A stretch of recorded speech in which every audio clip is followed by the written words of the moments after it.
Hey everyone, welcome back to our channel. In today's video, I'll show you guys how to add a description to your Spotify playlist. If you want to make your playlist more personal and stand out, in this video, I'll show you exactly how in just a few steps. So let's dive in. First, open Spotify on your mobile device.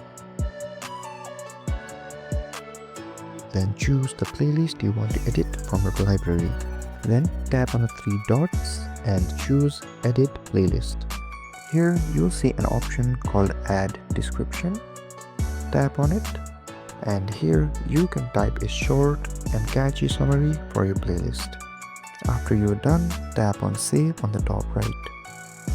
And there you have it, a personalized playlist description that tells your vibe. If you found this video helpful, don't forget to like, share and subscribe, and comment down below if there is anything else I can help you guys with. Thank you so much for watching, and I'll see you guys next time.